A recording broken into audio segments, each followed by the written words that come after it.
किसान भाइयों नमस्कार। मैं आपका दोस्त कृष्णा।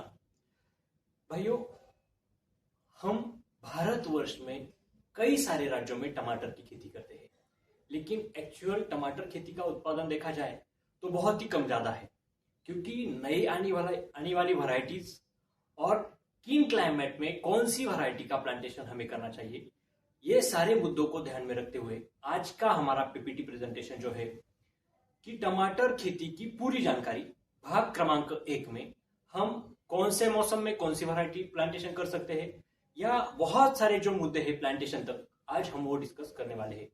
दोस्तों, मैंने कई सारे ऐसे किसान देखे हैं कि वो एक एकड़ में ज्यादा से ज्यादा 100 टन प्रति एकड़ इतना भी टमाटर का उत्पादन लेते हैं, और कई सारे ऐसे भी किसान देखे हैं कि वो 40 या 50 टन प्रति एकड़ के हिसाब से भी उत्पादन ले रहे हैं। देखो, कई सारी गलतियां हमारे प्लांटेशन के बाद तुरंत हो ही जाती है। इसकी वजह से जो एक्चुअल हमारा उत्पादन है वो बहुत ही कम ज्यादा होता है। इसी मुद्दों को ध्यान में रखते हुए आज का जो हमारा भाग क्रमांक 1 है, हम पूरे डिटेल मुद्दे कौन कौन से लेने वाले हैं वो हम आज देखने वाले हैं।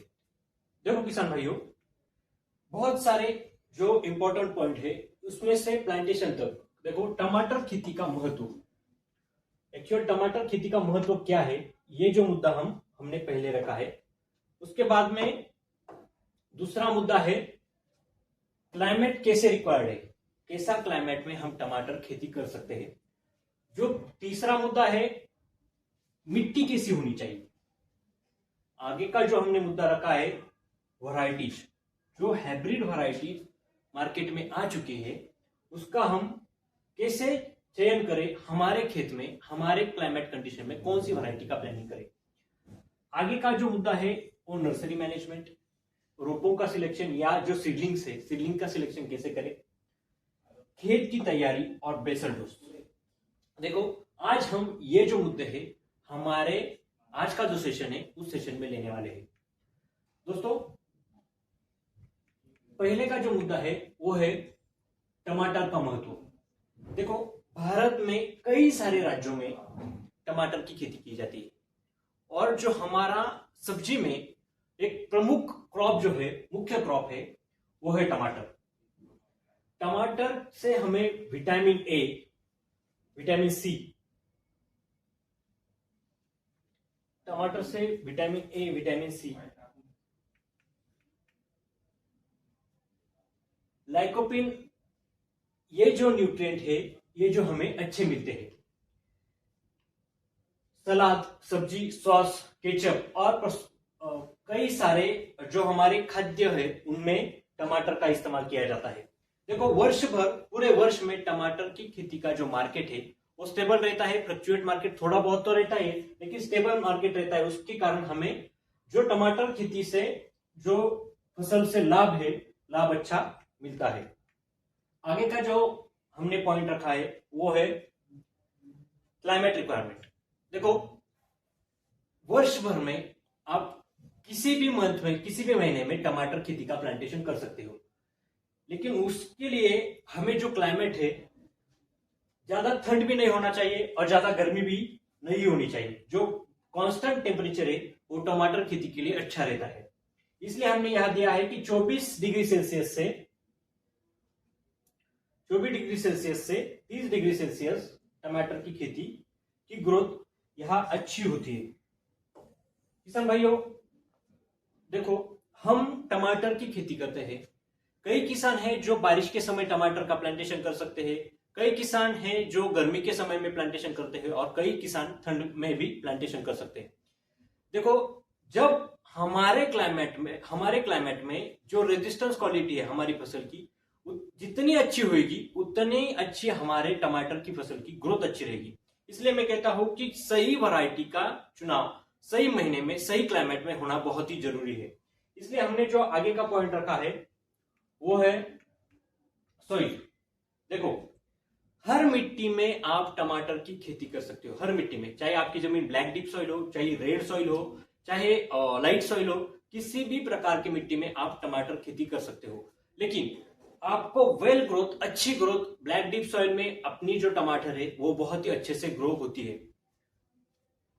जिस मिट्टी का पीएच 6 या 7.5 है उस मिट्टी में टमाटर खेती ग्रो अच्छी होती है। जिस मिट्टी के वाटर होल्डिंग कैपेसिटी अच्छी है, पानी जिस मिट्टी में जल का निचरा अच्छा होता है उस मिट्टी में भी टमाटर की खेती बहुत ही अच्छी होती है। जिस मिट्टी का ऑर्गेनिक कार्बन 1 है उस मिट्टी में टमाटर की खेती बहुत ही अच्छी होती है।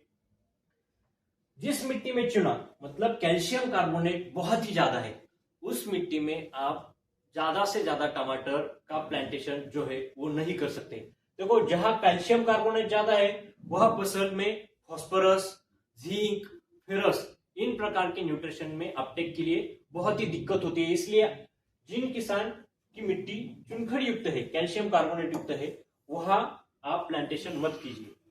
मिट्टी का विद्युत चाहता ईसी, देखो जिस मिट्टी की विद्युत वाहकता ईसी ज्यादा है वहां भी आप नहीं कर सकते। जिस मिट्टी का प्रकार देखो, हमने बोला है कि black deep soil, light soil या रेड सॉइल, आप किन्हीं प्रकार की मिट्टी में टमाटर की खेती कर सकते हैं। लेकिन जो मिट्टी बहुत ही हल्की है, बहुत ही हल्की किस्म की है, वह आप ना करें। अगर हल्की किस्म की मिट्टी है तो आपको, अगर गर्मी के समय आप प्लांटेशन कर रहे हो तो आपको वहां प्लांटेशन के बाद तुरंत ही ज्यादा से ज्यादा पानी देना बहुत ही जरूरी है। अगर हल्की मिट्टी है तो आपको प्लांटेशन करते समय, अगर मिट्टी बहुत ही हल्की है तो प्लांटेशन के बाद आपको 2 दिन के इंटरवल में, 3 दिन के इंटरवल में पानी देना बहुत ही जरूरी है। आगे का जो पॉइंट है किसान भाइयों वो है वैरायटीज। देखो, बहुत बार ये बताया जाता है कि हम वैरायटी का प्लांटेशन इस महीने में इस वैरायटी का प्लांटेशन करें, इस वैरायटी का हम प्लांटेशन इस महीने में नहीं कर सकते हैं। ऐसा बहुत बार हमें सुनाई देता है। लेकिन हमने पूरा टोटल जो महीने हैं, महीने के हिसाब से हमने हमारे जो वैरायटीज है, किन वैरायटी का हम प्लांटेशन कर सकते हैं, ये हमने यहाँ डिस्ट्रीब्यूट किया है। देखो, अगर आप जनवरी से अप्रैल तक अगर आप टमाटर खेती का प्लांटेशन कर रहे हो तो अथर्व 1057 शाहो इस वैरायटी का आप प्लांटेशन कर सकते हो। अगर आप जनवरी महीने में 15 जनवरी तक या 25 फरवरी तक आप प्लांटेशन कर रहे हैं तो वह अथर्व वैरायटी आपको प्लांटेशन के लिए बहुत ही अच्छी है। अगर आप जनवरी महीने 15 जनवरी से आगे प्लांटेशन कर रहे हैं तो वह 1057 जो वैरायटी है वो अच्छी है। ये जो है ये लोकल जो हमारे टमाटर आते हैं, गोल टमाटर, उस किस्म में ये वैरायटी जो है शाहो ये आती है। हम शाहो का प्लांटेशन पूरे वर्ष में कहीं भी कर सकते हैं। मतलब जनवरी से दिसंबर तक आप शाहो का प्लांटेशन कभी भी कर सकते हो।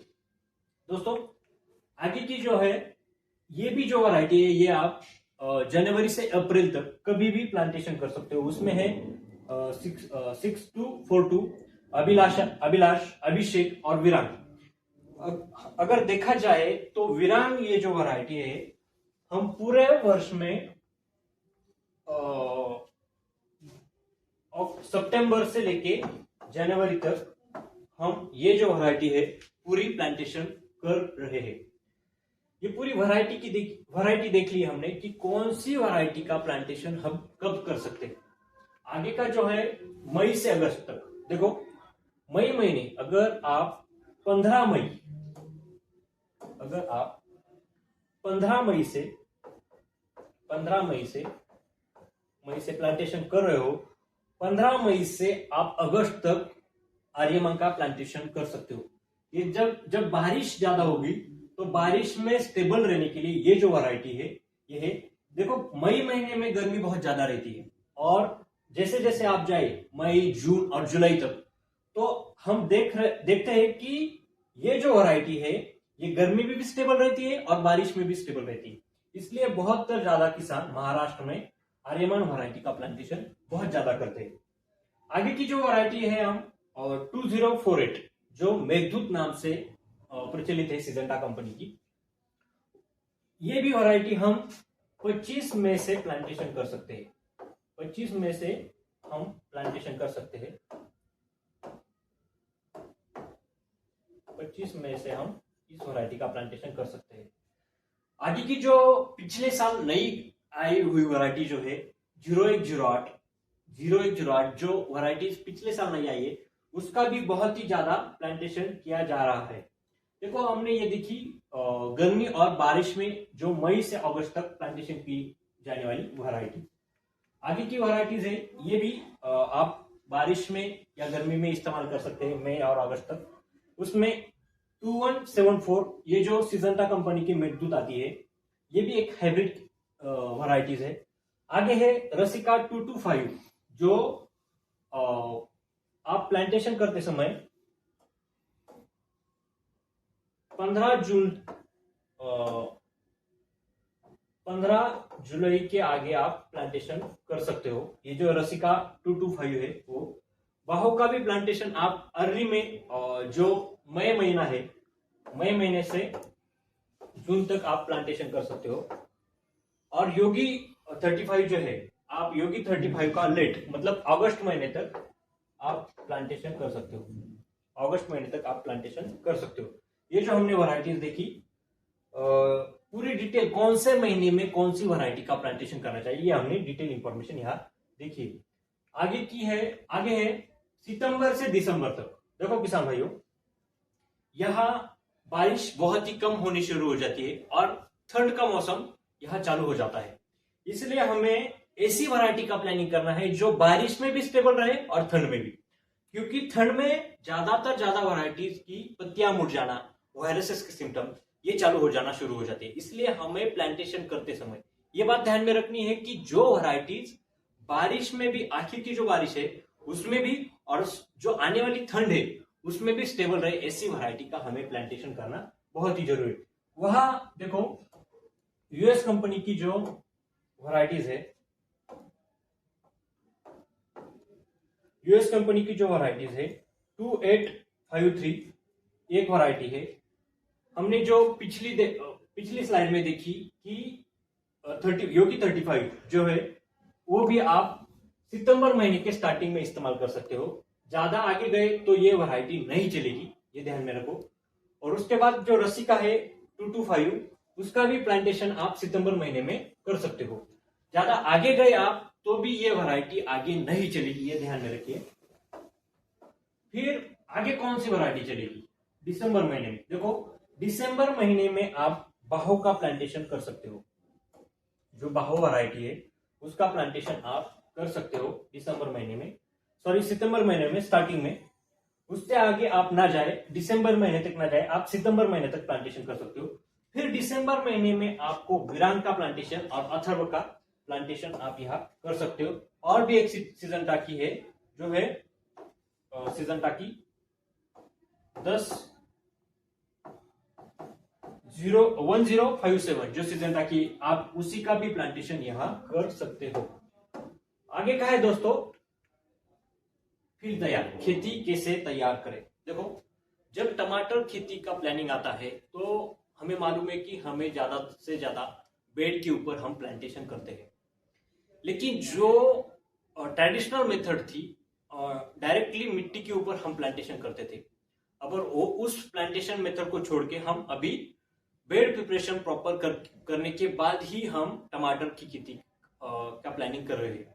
देखो खेत बेड तैयार करने से पहले, जिन किसान भाइयों को बेड तैयार करने से पहले डीप प्लगिंग जो मोल्ड प्लगिंग है उसका इस्तेमाल करके अगर आप खेत प्लान कर रहे हो, उसके बाद आप रोटावेटर का इस्तेमाल करते हो और उसके बाद ही हम यहाँ बेड प्रिपेयर करते हैं।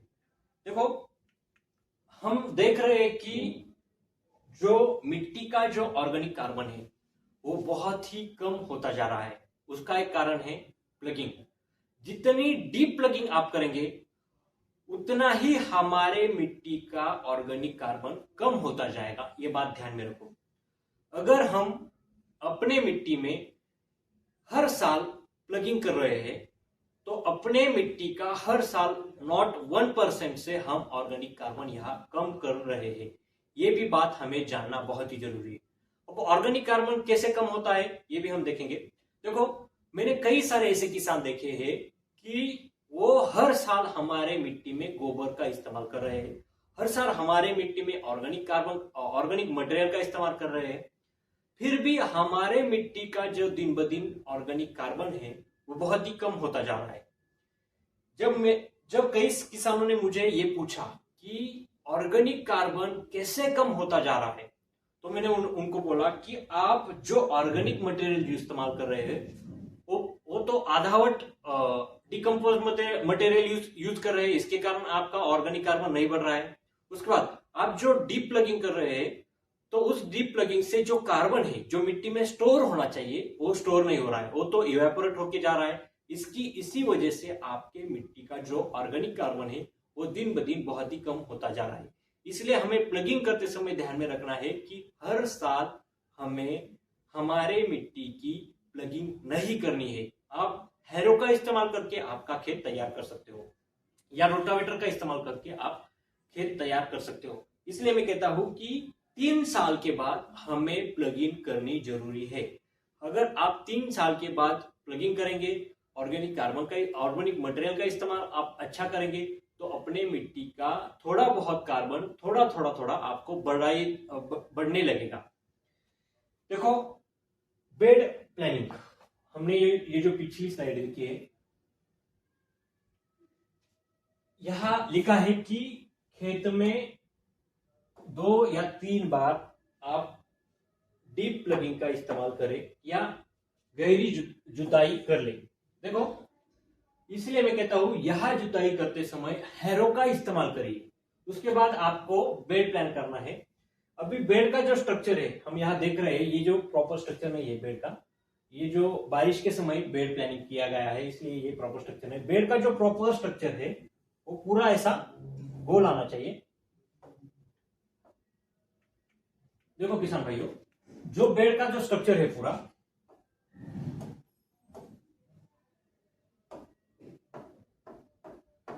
बेड का जो स्ट्रक्चर है वो पूरा आपको ऐसा गोल आना चाहिए। कई बार हम बेड प्लांटर का इस्तेमाल बेड प्रिपेयर करते समय बेड प्लांटर का इस्तेमाल जब हम कर रहे हो तो बेड हमें इस प्रकार तैयार हो जाते हैं। इस प्रकार हमने इमेज में भी देखा कि बेड इस प्रकार तैयार हो जाते हैं। आपको इस प्रकार बेड प्लानिंग नहीं करना है। आपको जितना बेड आप प्रॉपर तैयार करेंगे उतना अच्छा रहेगा। जो बेड है वो प्रॉपर गोल ही होने चाहिए। देखो, जो बेड है उन बेडों की दूरी हमें यहां रखनी है कम से कम 5 फीट। कम से कम हमें रखनी है 5 फीट। ये जो बेडों की दूरी है वो हमें रखनी है 5 फीट। हाइट जो है बेड की वो हमें रखनी है ज्यादा से ज्यादा 1.5 फीट तक। 1.5 फीट के ऊपर भी गया तो भी कोई बात नहीं, आप 1.5 फीट तक भी प्लानिंग कर सकते हो। जो हाइट है मिट्टी के हिसाब से आपको रखनी है 1.5 फीट तक। और जो बेड की जो लंबाई है वो आपको खेत के हिसाब से या आपकी जो इरिगेशन सिस्टम है उसके हिसाब से आपको यहाँ रखनी है। ये हमने देखा कि प्रॉपर बेड का स्ट्रक्चर। अब यहाँ कई सारे किसान ये गलती कर देते हैं कि खाद का जब हम डोज डालें तो मिट्टी के ऊपर, यहाँ जो मिट्टी का जो ऊपर का भाग है, ऊपर का हिस्सा है, उसके ऊपर हम डोज डाल देते हैं और डोज डालने के बाद वो प्रॉपर हम मिट्टी में मिक्स नहीं करते। ये गलती हमें यहाँ नहीं करनी है। बेड प्लांटेशन के बाद अगर आप यहाँ ऊपर बेसल डोज डाल रहे हो तो उसके ऊपर से आपको रोटावेटर का इस्तेमाल करना है। रोटावेटर का इस्तेमाल करने के बाद जो हमने डोज डाला है वो प्रॉपर मिक्स हो जाएगा और उसके बाद आपको वापस बेड प्लांट करने हैं। देखो, मिक्स जितना फर्टिलाइजर का डोज अपने मिट्टी में अच्छा मिक्स होगा उतना ही आपकी जो मिट्टी है या आपका वो जो डोज डाला है उसका सही तरीके से या पूरी तरीके से इस्तेमाल प्लान कर सकेगा। हमने आगे का जो मुद्दा रखा है वो फर्टिलाइजर मैनेजमेंट। देखो, टमाटर खेती के लिए अच्छी उपजाऊ जमीन होना बहुत ही जरूरी है, क्योंकि प्रति एकड़ अगर हम 100 टन प्रति एकड़ उत्पादन निकाल रहे हैं, तो हमारी मिट्टी भी उतनी ही ज्यादा हेल्दी होनी चाहिए। इसलिए मैं कहता हूं कि हर साल आपको, अगर आप गोबर का इस्तेमाल कर रहे हो, तो गोबर का इस्तेमाल करते समय हमें 25-30 टन प्रति एकड़ के हिसाब से हमें गोबर का इस्तेमाल करना बहुत ही जरूरी है। इसके बाद नाइट्रोजन, फास्फोरस और पोटैश, ये जो मुख्य अन्नद्रव्य है, उनकी मात्रा हमारे मिट्टी में ज्यादा होनी चाहिए। और ज्यादा से ज्यादा आप जब अपने मिट्टी में, जिस मिट्टी में आप प्लांटेशन कर रहे हैं, उस मिट्टी में ज्यादा से ज्यादा ऑर्गेनिक मटेरियल का यूज करना बहुत ही जरूरी है। इसलिए मैं कहता हूं, जिन किसान भाइयों को अगर गोबर खाद नहीं डाल रहे, तो ग्लोरीफर्ड ग्रीन का इस्तेमाल किसान को करना बहुत ही जरूरी है।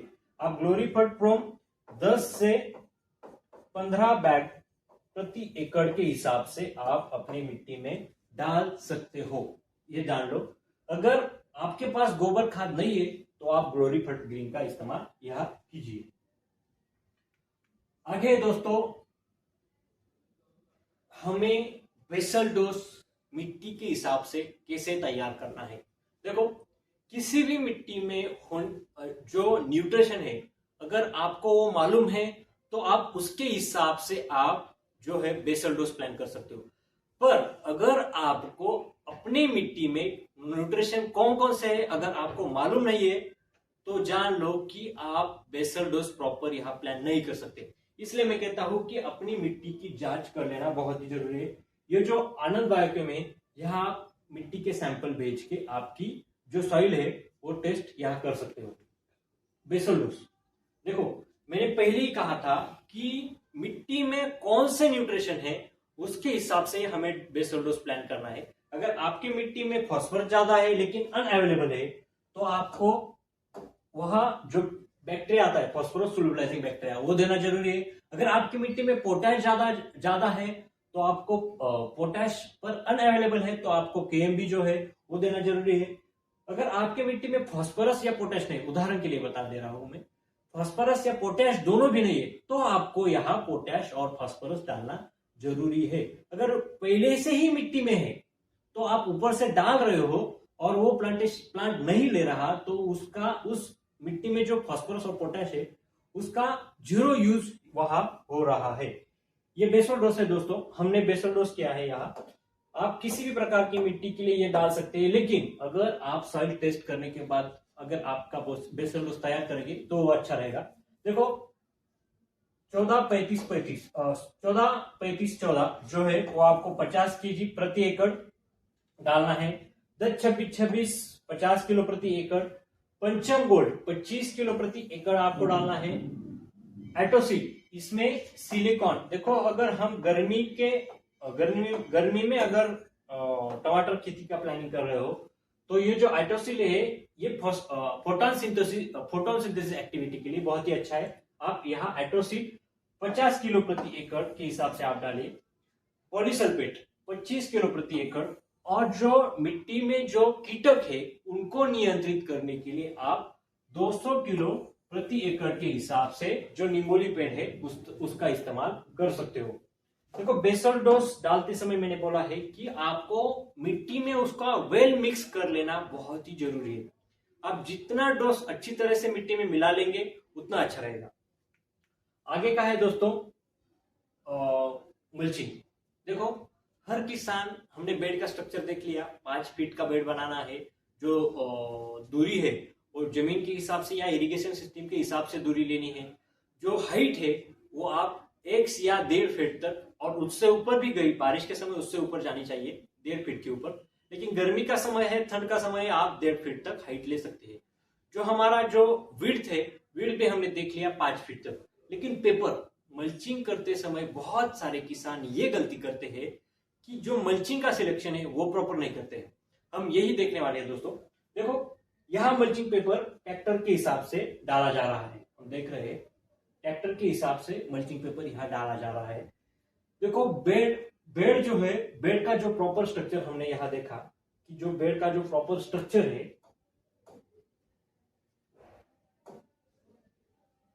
बेड का जो प्रॉपर स्ट्रक्चर है वो देखो यहाँ कैसा है। जो वेल स्ट्रक्चर है बेड का, पूरा हम बेड देख रहे हैं, बहुत ही अच्छा है। देखो पूरी तरीके से जो बेड स्ट्रक्चर है हम देख रहे हैं, बहुत ही अच्छा बेड स्ट्रक्चर है। बेड की जो हाइट है भी यहाँ मैंने जो बोली है 1.5 फीट के ऊपर। हम यहाँ जो मुद्दा टॉपिक कवर करने वाले हैं वो है प्लांट टू प्लांट डिस्टेंस। देखो हमने मल्चिंग करते समय हमें ब्लैक सिल्वर पेपर का मल्चिंग का इस्तेमाल बारिश के समय करना चाहिए। ठंड के समय भी आप ब्लैक सिल्वर मल्चिंग पेपर का इस्तेमाल कर सकते हैं। लेकिन टमाटर खेती के लिए अगर आप गर्मी में प्लानिंग कर रहे हो तो यहाँ व्हाइट जो मल्चिंग पेपर है उसका इस्तेमाल करें। यहाँ जो प्लांट टू प्लांट जो डिस्टेंस है वो आपको रखना है 2 फीट तक। Plant to plant distance 2 feet का। जो proper bed to blade distance है वो आप 5 फीट तक रखिए। ये 5 फीट का डिस्टेंस है। हमने मल्चिंग का इस्तेमाल कैसा किया ये भी देख लिया। अगर आप गर्मी के समय मल्चिंग का प्लान कर रहे हो तो 25 या 30 माइक्रोन तक आप मल्चिंग पेपर का इस्तेमाल करें। 25 या 30 माइक्रोन तक ही क्यों? देखो गर्मी ज्यादा होगी तो पेपर जल्दी खराब होगा, इसलिए जितना जाड़ मल्चिंग होगा उतना ही मल्चिंग ज्यादा दिन तक टिकेगा। आगे है दोस्तों नर्सरी मैनेजमेंट। देखो कौन सी भी वैरायटी का हमने पिछले स्लाइड में देखा है, जो प्रीवियस स्लाइड थे उसमें देखा है कि कौन सी वैरायटी का प्लांटेशन हमें कब करना है, ये तो देख लिया। लेकिन कौन से नर्सरी में आप अपना जो सीड है वो तैयार कर सकते हैं। हर किसान है अभी नर्सरी में दे रहा है, इसकी वजह से देखो आप जो नर्सरी में दे रहे हैं तो आपकी नजदीकी जो नर्सरी है उसमें आपको अपने सीडलिंग है या जो नर्सरी है उसके लिए डालना जरूरी है। ट्रे का जो कप की जो साइज है, जितनी कप की साइज अच्छी रहेगी उतना ही आपको आपकी कप की साइज जितनी अच्छी रहेगी उतना आपकी जो रूट है, जो पौधा है, पौधों को रूट के लिए जगह अच्छी मिलेगी। इसलिए आपका जो आकार है ट्रे का वो ज्यादा बड़ा होना जरूरी है। जो नर्सरी वाले के पास जब हम दे रहे हैं तो उनको बोलो कि जो प्रमाणित सीड है, जो सर्टिफाइड सीड है, उस सर्टिफाइड सीड का ही इस्तेमाल करें। और जब हम प्लांटेशन नर्सरी वाले के पास जब हम दे तो पूरे जो सीड है वो प्रमाणित ही होनी चाहिए। देखो नर्सरी जो आपकी है वो सीडलिंग है, उस सीडलिंग तो प्लांटेशन के लिए आ गई, लेकिन जो सीडलिंग है पूरे एक समान होने चाहिए, डिसीज फ्री होने चाहिए, किसी भी इंसेक्ट या किसी भी रोग का प्रकोप उसके ऊपर नहीं हो तो अच्छा रहता है। लेकिन अगर आपके जो सीडलिंग है अगर नर्सरी से इन्फेक्टेड है तो वो पूरा डिसीज आपके फील्ड में ज्यादा से ज्यादा बढ़ने लगता है। देखो पिछले साल जो प्लास्टिक वायरस है हमने देखा कि प्लास्टिक वायरस बहुत ही ज्यादा बढ़ गया था। उसका एक कारण था कि जो सीड है वो सीड ही प्लास्टिक वायरस से इन्फेक्टेड थे। उसके बाद जो कई सारे नर्सरी ऐसी थी कि वहां ही जो हमने जो सीडलिंग तैयार किए गए थे वो सीडलिंग ही नर्सरी में इन्फेक्टेड हो गए थे। इसलिए हमें ये जांच कर लेनी बहुत ही जरूरी है कि वो नर्सरी है वो प्रॉपर टमाटर खेती के प्लांट जो तैयार कर रहे हैं वो तो अच्छे तैयार कर रहे हैं या नहीं, ये जानना बहुत ही जरूरी है। आगे का जो मुद्दा हमने रखा है प्लांटेशन। देखो प्लांटेशन करते समय अगर आप गर्मी में प्लांटेशन कर रहे हो तो या सुबह या शाम को प्लांटेशन कर लेना बहुत ही जरूरी है। अगर दोपहर के वक्त आपको प्लांटेशन कर रहे हो तो मिट्टी गीली होनी यह बहुत ही जरूरी है। हमने पौधों का जो अंतर देखा 2 फीट तक आपको प्लांट टू प्लांट यहां डिस्टेंस रखना बहुत ही जरूरी है। और प्लांटेशन के तुरंत बाद हमारी मिट्टी को थोड़ा बहुत हल्की सिंचाई देना जरूरी है। देखो अगर गर्मी के दिन अगर आप प्लांटेशन कर रहे हो तो आपकी इरिगेशन कैसी होनी चाहिए? दूसरे या तीसरे दिन में आपको तुरंत ही इरिगेशन देना जरूरी है। अगर प्लांट की ग्रोथ अच्छी हो गई, रूट डेवलपमेंट प्रॉपर हो गए तो आप 4 या 5 दिन के बाद आप कंटिन्यूसली इरिगेशन वहां दे सकते हो। लेकिन मिट्टी गर्मी के दिन में मिट्टी जितनी ज्यादा गीली रहेगी उतना अच्छा रहेगा। अगर मिट्टी गीली कम हो गई या आपके यहाँ जो इरिगेशन है आप इंटरवल बढ़ गया तो आपको पट्टियों के ऊपर स्ट्रेस वो है दिखना शुरू हो जाएगा। इसलिए मैं कहता हूं कि मिट्टी जितनी गर्मी में ज्यादा गीली रहेगी उतना अच्छा रहेगा। दोस्तों, टमाटर खेती की आगे वाली जो जानकारी है वो हम भाग क्रमांक 2 में देने वाले हैं। लेकिन अगर टमाटर खेती की कोई भी जानकारी चाहिए हो तो आप आनंद क्रॉप गुरु ये जो ऐप है वो आप डाउनलोड कर सकते हैं। दोस्तों, यहाँ तक ही आप आज का हमारा सेशन है वो हमने यहाँ तक ही रखा है। अगला सेशन जो है वो हम आगे देखने वाले। लेकिन टमाटर खेती की कोई भी जानकारी हो तो आप हमारी जो वेबसाइट है उसको भी आप भेंट दे सकते हो। चलिए तो किसान भाइयों, धन्यवाद।